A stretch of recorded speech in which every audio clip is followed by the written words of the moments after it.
Good afternoon. Please stand as Danielle Simpson, class of 2022, sings the national anthem.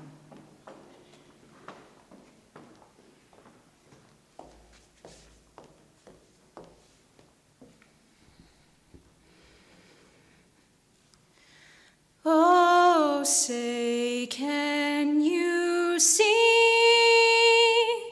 by the dawn's early light what so proudly we hailed at the twilight's last gleaming, whose broad stripes and bright stars through the perilous fight o'er the ramparts we watched were so gallantly streaming, and the rocket's red glare, the bombs bursting in air, gave proof through the night that our flag was still there. Oh, say does that star-spangled banner yet wave o'er the land of the free and the home of the brave?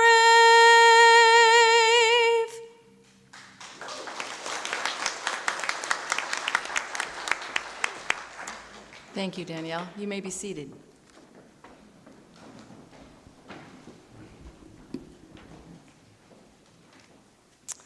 I am Dr. Diane Lynch, the president of Stevens College, and on behalf of the faculty, the staff, and the administration, it is my great pleasure to welcome you to the commencement exercises for the Stevens College class of 2023 in our graduate and online degree programs. Yay! Yay! Yay!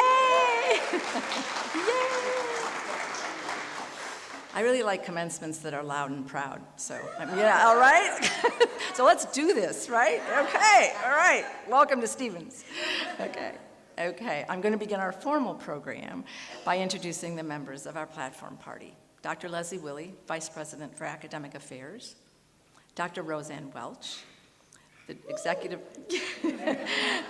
Executive Director of the Master of Television and Screenwriting Program and our commencement speaker, and Dr. James Terry, Associate Professor of the School of Integrative Studies and the Faculty Chair, who is serving as our Head Marshal. I'd like to thank our remarkable and committed staff, including the entire Commencement Committee, and in particular, Lita Pistono and Alicia McGee in the President's Office. Please join me in acknowledging the contributions of these remarkable members of our community. Thank you.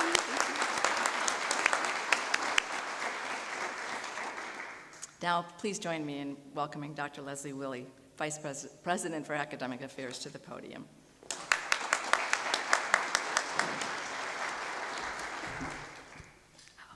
Probably shouldn't. It is fitting that we honor our distinguished faculty today. The Stevens College faculty has an immense impact on the lives of students as professors, as mentors, as advisors, and as friends. Each of our faculty has made significant contributions to the college, to their profession, and to the thousands of students they have taught over the years. Would the faculty please stand and be recognized?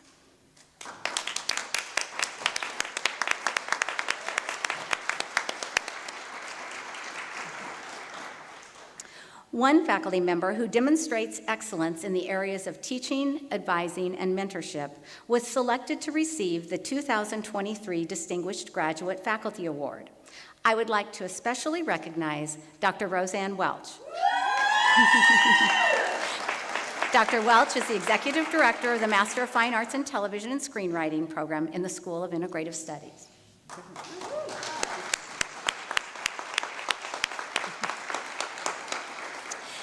It is also my pleasure to introduce two faculty members who demonstrate excellence in service to Stevens College and the broader community. The recipients of the 2023 Graduate Program Service Award are Ann Landis and Carolyn Roof. Both individuals teach in the Master of Education Counseling program in the School of Health Sciences. Please join me in congratulating them.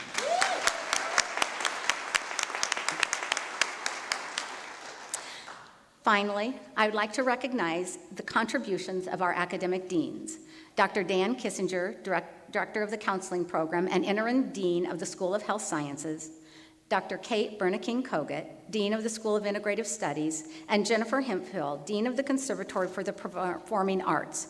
These academic leaders provide vision, direction, and support to the faculty and students at Stevens College. Please stand to be recognized.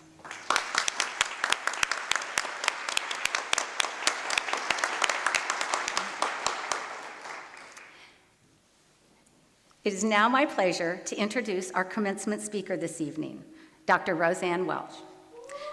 As we've said, Dr. Welch is the Executive Director of our MFA program in Television and Screenwriting in the School of Integrative Studies, and also the recipient of the 2023 Distinguished Graduate Faculty Award.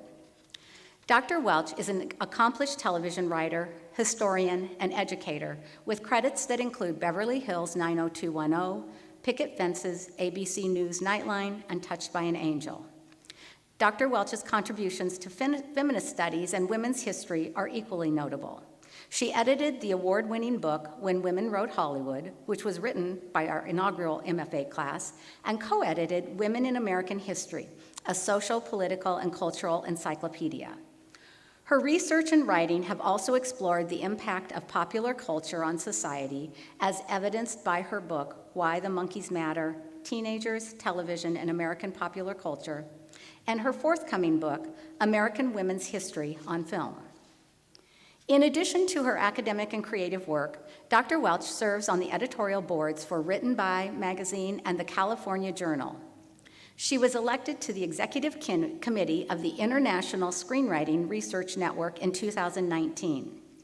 Her contributions to the field of screenwriting research have resulted in her selection as organizing host of the International 2023 Screenwriting Research Network Conference, which will be held on the Stevens College campus in September.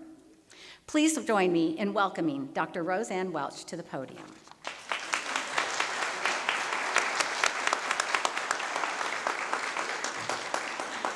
Thank you. Good afternoon to all the degree candidates. You did it. And to all their families. You're the ones who helped them do it. So y'all needed a little applause for the families, right? I want to also welcome all of my academic colleagues here at Stevens College. I don't get to see them nearly enough because I only fly in really quickly for these events. But it's always lovely to be in their presence and have a chance to be here at Stevens College. I especially want to thank President Lynch and Dr. Willie for trusting me with the MFA because I kind of sit outside in LA by myself and do it. So it's kind of like, wow, thank you. All right, so as for what I want to say to the graduating students today, you might not think that 1970s television is a great place for me to mine or fodder some new things to say in a commencement speech. So let me tell you, not show you, right? I'll tell you why that is. Stories teach us. Science has proven to us that stories are how we learn and how we take in information. And for me, that makes the stories of our childhood some of the most important ones that we'll experience. Those stories have shown us the larger world beyond our own homes, our neighborhoods, our states, or even our own countries. The world beyond the identities that society has placed on us in the earliest years of our lives. Stories teach us what we can do, and the stories support our dreams, even if the world around us doesn't right away. So the dreams might not fit into the box that's been constructed for us, but the stories bring us into that. In her autobiography, Supreme Court Justice Sonia Sotomayor talked about her impoverished childhood in New York and the fact that in her tiny black and white TV, yes, TVs used to be black and white, she watched a TV show called Perry Mason, and that's how she learned there was a thing called being a lawyer. And that was the goal she set for herself, something that no one in her family had ever achieved. And I think that worked out okay for her. right? So I thought about what female role models I found in my childhood on TV. And it's true that I watched way too much of it because I was an only child of a divorced parent. So it was me and game shows and all the sitcoms of the 70s, right? But what I saw there were women who were doing things that I didn't see in my own family. So for instance, I watched a lot of Diane Carroll and Julia. So I got to see a single mother taking care of her child and doing something professionally. And I watched Barbara Stanwyck on the Big Valley, so I got to see this very strong woman in the Wild West. And I watched Maude, because B. Arthur was like my role model.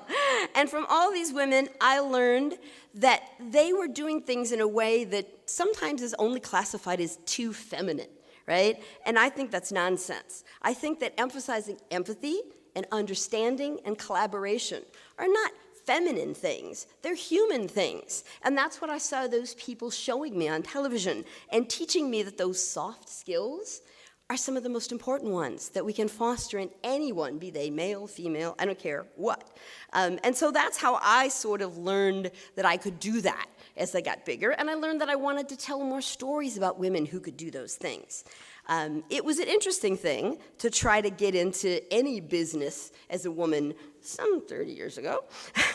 My cousin, who was a lawyer, had to argue about wearing pantsuits in court because women were supposed to wear dresses. And she thought, well, this is kind of stupid. My pantsuit is more expensive than his suit, right?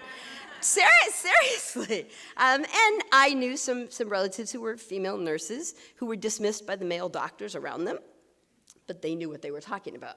So it was something to me to see that there were ways that I could show off these soft skills that I had learned as a child. So to get along in the field that I dreamed of, which was television, I had to learn to be a little louder than I was, and maybe a little less of what was described as feminine. So that's where their Maude comes in handy. And sometimes I learned to swear, which I'm trying not to do in public now. That's like my new lesson for myself. Because I was told being a girl wasn't good enough, which I think is nonsense. And I'm so proud of the fact that now we see, again, empathy, understanding, collaboration. Those are the things that help all of us move forward in the world. And those are the things that the folks in the MFA have been working on. But likewise are necessary in the health world, are necessary in the counseling world.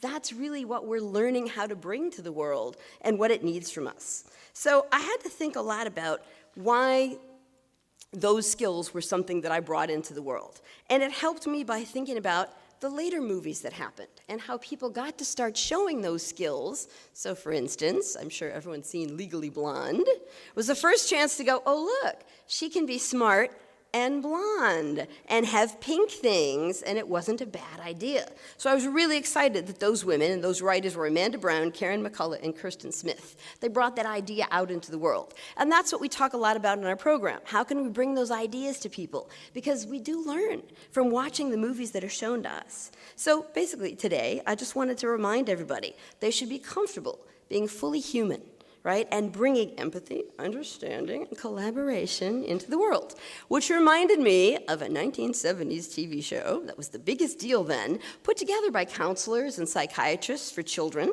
It was called Free to Be You and Me, and it starred Marlo Thomas and Harry Belafonte, someone we just recently lost, who made a career of being understanding and empathetic in the world. So that really, really made me go, oh yeah, we could be like that and still get things done and make other people respect us. So today, what I'm asking everyone to do as they go out into whatever their chosen fields are, is to take pride in those soft skills and to show them off to people so that eventually they'll stop calling them soft because they're the things that matter. I think when you get into those decision-making rooms, no matter what the business is that you're in, that presence that you'll bring is going to help the next generation not have to try to define these things in stupid ways and just be more human to each other, which is the ultimate goal. So I hope that as you all step out into the world now with your lovely degrees, you'll remember to be like Marlo Thomas, be like Harry Belafonte, be like Maude, but most importantly, be like you and bring that into the world. Thank you.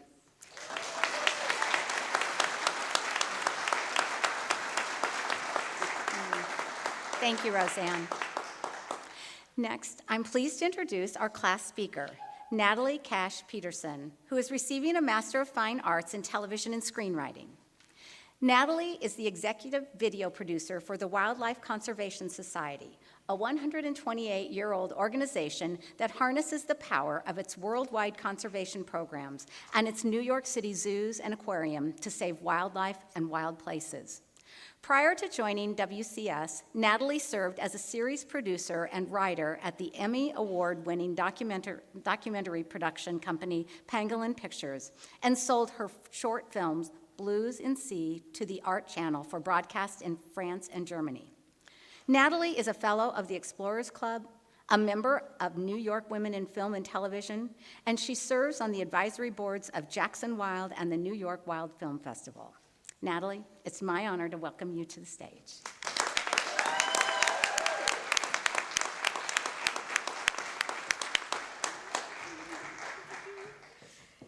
Thank you for that warm introduction, Dr. Willie. I really appreciate that. Also to President Lynch, and also to Dr. Terry, and to our own beloved Dr. Roseanne Welch. I'd like to also greet the distinguished faculty and staff on behalf of all of us, the graduates of the class of 2023. And I don't want to go too much further without also giving a special thanks from us to our family, friends, and colleagues for their love, support, and encouragement throughout these years, and none of us do this alone. So whether you're joining us here on campus or online, I'm just really proud to be a member of this cohort and to have the opportunity to address you all today. Because when I look out, what do I see? I see a multi-generational and cultural explosion of our country at its finest. And each of you choosing to push yourselves further and expand your capacity for knowledge. And that knowledge, once it's earned, is something that can never be taken away from us. But today, with books being banned across our country, libraries being defunded, that knowledge is something that we not only must cherish, it's something we're going to have to defend. And I'll start with a quote from author, filmmaker, and anthropologist Zora Neale Hurston. And Zora wrote, "There are years that ask questions, and there are years that answer." So, what kind of year is this going to be? How will we all write our own story? So, follow up with Dr. Lynch, I'm going to just start by telling a story. So as we come together to celebrate this commencement, I want you to consider that the United States is the only country in the world to have ever had anti-literacy laws, not Pakistan or Saudi Arabia, but here in the United States of America. Because before emancipation, it was legal to buy, sell, torture, rape, or kill an enslaved person, but it was illegal to teach them to read. So my own great-grandfather, Robert Grevin, he lived a remarkable life. He was born enslaved in Troy, Alabama in 1843. Yet he passed away a free man at 88 years of age in 1931. So just consider that. He's born 1843, great-grandfather's already 22 years old when the Civil War ended and he became free. He moves to Stewart County, Georgia, and he teaches himself to read and to write. He acquires land, marries, and lives a long life blessed with 16 children. We don't do that anymore. But yet in a single generation, 2 of his sons became surgeons. The eldest graduated from Meharry Medical School in 1915, and the youngest, the 16th, my grandfather, graduated in 1942. Now, Meharry was a school that was founded in 1876 during Reconstruction as the first medical school for African Americans in the South. But after the goals of racial unification were thwarted during that period, and the country's separate but equal status for blacks and whites was codified into law. That happened with the Supreme Court's decision in Plessy v. Ferguson in 1896, a case that originated when Homer Plessy refused to sit in a separate train car for Negroes, went to court, and lost. But this battle, I'm going to kind of keep threading it through my own family story. The battle for civil rights continued. My grandmother paid poll taxes and was subject to literacy tests to exercise her right to vote in Tennessee and Alabama. My own mother was born in 1944, and Negro schools across the South ended at the 11th grade because having that high school diploma in some counties determined your eligibility to vote. But my mother was fortunate enough to attend an integrated school right here in Missouri, at Fort Leonard Wood, where my grandfather served as an Army surgeon after President Truman integrated the U.S. Armed Forces in 1948.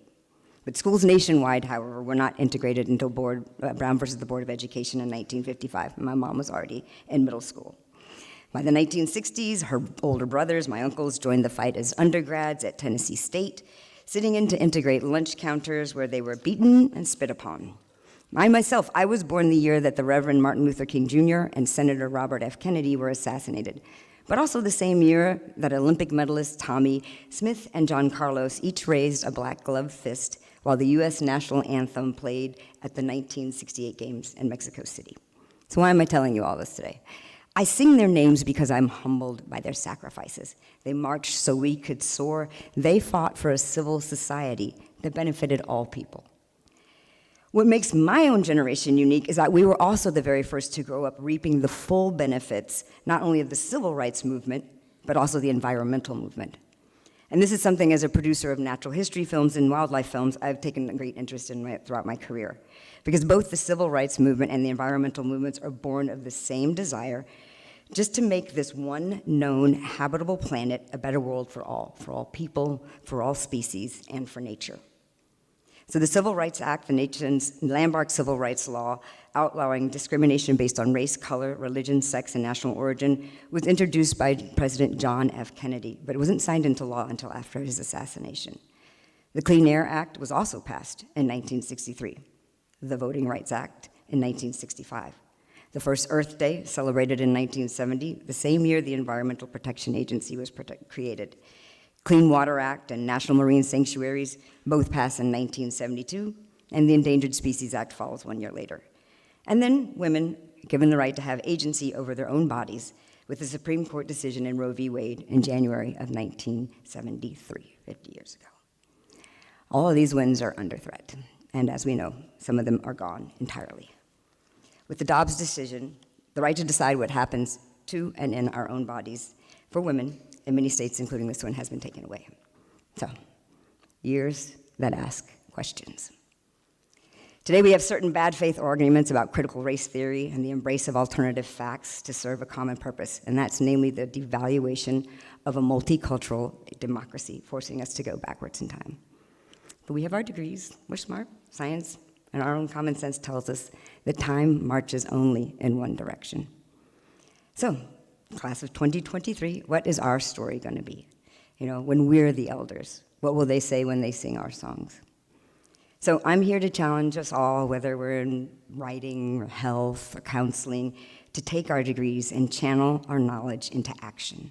And the kinds of action that are needed at this moment are going to take all of us imagining and then working toward a more hopeful outcome, a future that recognizes we are all connected. That as long as we breathe the same air, drink the same water, and harvest from the same soils, there is nothing that happens on this planet that does not affect us all. So I'm going to leave you with one last saying that I learned from a dear friend and mentor. Her name's Bonnie Abanza. Now, Bonnie's been an impact producer before impact producing was even a thing. Like, she's created the Artists for Amnesty program for Amnesty International more than 20 years ago. And it's something she even has printed on the back of her business cards. It's taken from the earliest laws and traditions of Judaism, and it says, "Do not be daunted by the enormity of the world's grief. Do justly now, love mercy now, walk humbly now. You are not obligated to complete the work, but neither are you free to abandon it. The world needs our skills, our stories, our care, our compassion, no matter what we look like, what race we belong to, who we love, where we worship, or if we worship at all." And you know what? We take a look at that word commencement. What does that word even mean? That's a beginning, a starting point, an opening, the dawn, the origin. So today may mark the conclusion of our coursework, but our work has just begun. Thank you all, and Godspeed.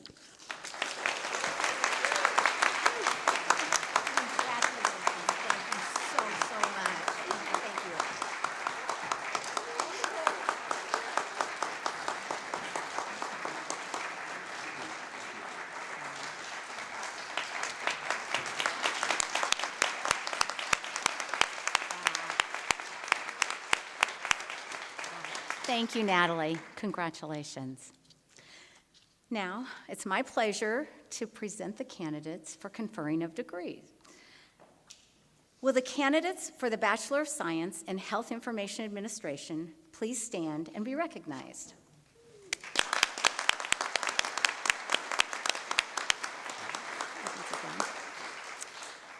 Will the candidates for the Master of Education in Counseling please stand and be recognized?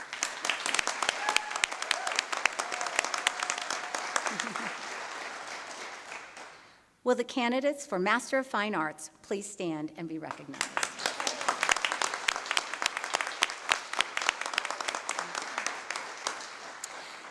Professor Rob Doyen, you can sit down now.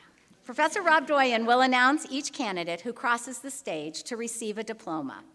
Graduates with blue and white cords signify membership in the Pinnacle Honor Society, the honor society for non-traditional students. Before Professor Doyen begins, I ask that all candidates for degrees stand so that President Lynch may confer your individual degrees.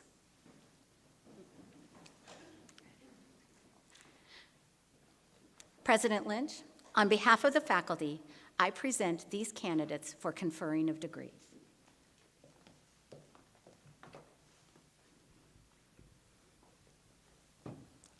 Okay. So I'm a big believer that ritual matters and that these moments mark our lives. They establish our memories, the stories we tell. And sometimes we race through them and miss them altogether. So one of my privileges as the president is I get to make you stop for just a moment and think about the path that brought you here, the people in your lives who made it possible, the goals that you have established, and the realization of those goals as you stand here, and the incredible accomplishment of each and every one of you. I also want to acknowledge that you are here in person, in the flesh, in community. And for many of you, that was not a small sacrifice to make. So I also want to give you just a minute to enjoy it.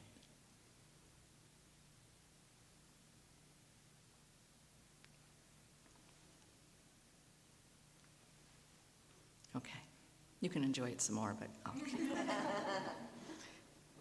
By the authority of the state of Missouri, given to the trustees of Stevens College, and entrusted to me by them, I hereby award to you, upon recommendation of the faculty, the degrees that you have earned during the course of your studies at Stevens College, with all of the rights, privileges, and responsibilities thereunto appertaining, in token whereof you shall be granted diplomas. Graduates, you may now move your tassels from right to left. And please join me in congratulating the class of 2023.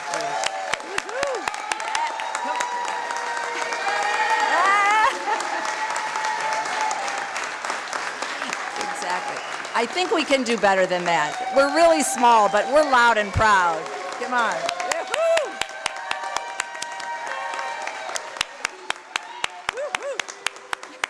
That's good. All right. Okay. You can be seated and come to the stage as your name is called.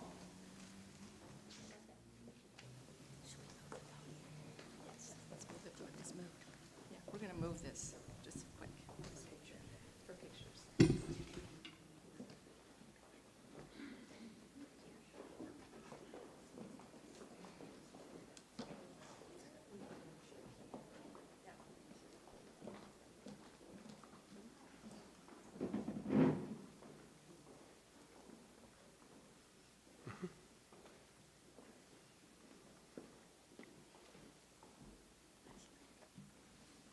Luann Ross, Bachelor of Science in Health Information Administration, graduating cum laude.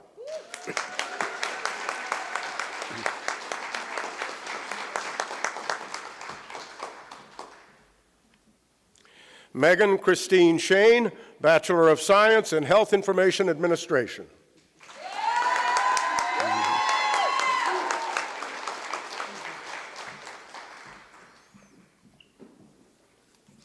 Tracy Elizabeth Huffman, Master of Education in Counseling.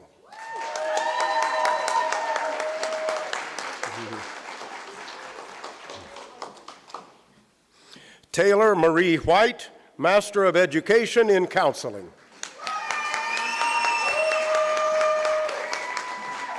I'll announce your name first. Julia Mora Camera Aldridge, Master of Fine Arts in TV and Screenwriting.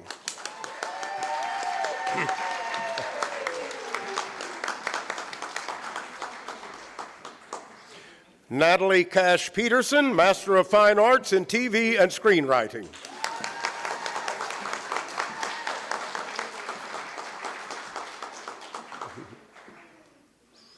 Jessica Kaufman, Master of Fine Arts in TV and Screenwriting.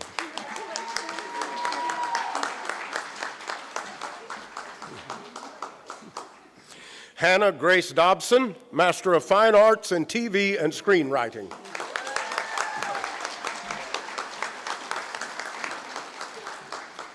Madison Hope Rio del Estrellas, Master of Fine Arts in TV and Screenwriting.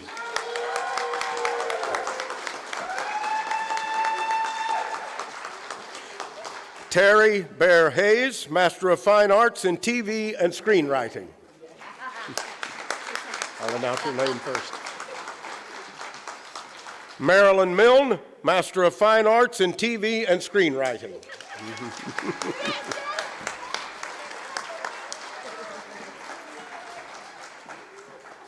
Heather Marie Mullicky, Master of Fine Arts in TV and Screenwriting.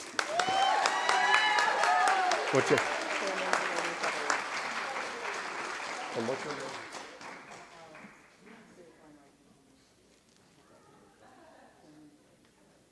Cameron Delaney Sutherland, Master of Fine Arts in TV and Screenwriting.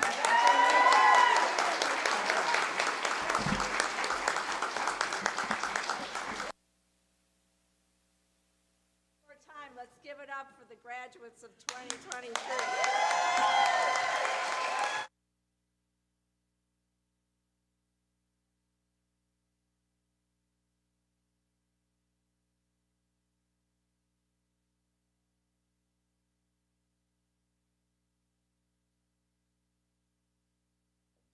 We thought we were going to be helpful and move this out of the way for pictures, and it turned out to be just like not great. But we're flexible. I said that we're the most useful administrators on the planet because we move furniture in addition to everything else we do. Okay. There are so many amazing benefits of being the president of Stevens College. One is that I never get parking tickets on campus. It's not a small thing. Another is that I have found the kind of job I urge you all to insist upon, one that challenges, inspires, exhausts, and enriches me every single day, one that is my life's work. And third, I get to be one of the people who actually gets to speak to you today. I'm supposed to give you a charge. This is one of those rituals and traditions that puts me in a position of sending you off with some great words of wisdom that's supposed to resonate with every single one of you, which, as you imagine, is a pretty daunting assignment. As it turns out, I'm tempted to just say what Natalie said. Right? Exactly, and just go sit down. Although if you know me, you know I'm not going to do that, but I feel like I should. And I will say, you can't, when you sit up here on the stage and you get to watch from up here, everyone should do this sometime. But one of the things that happened today just gave me enormous joy, and I was going to mimic it, but you would wonder why. So I'm going to tell you that when we were standing up here watching Roseanne talk, I don't know how well you know Roseanne, some of you may not at all, but she was doing this. She was like getting up on her toes, like she'd talk, and she just was so excited. She could not contain herself and had to get taller up here while she was doing that. So I'm not going to do that, but in my head I'm doing that. I feel this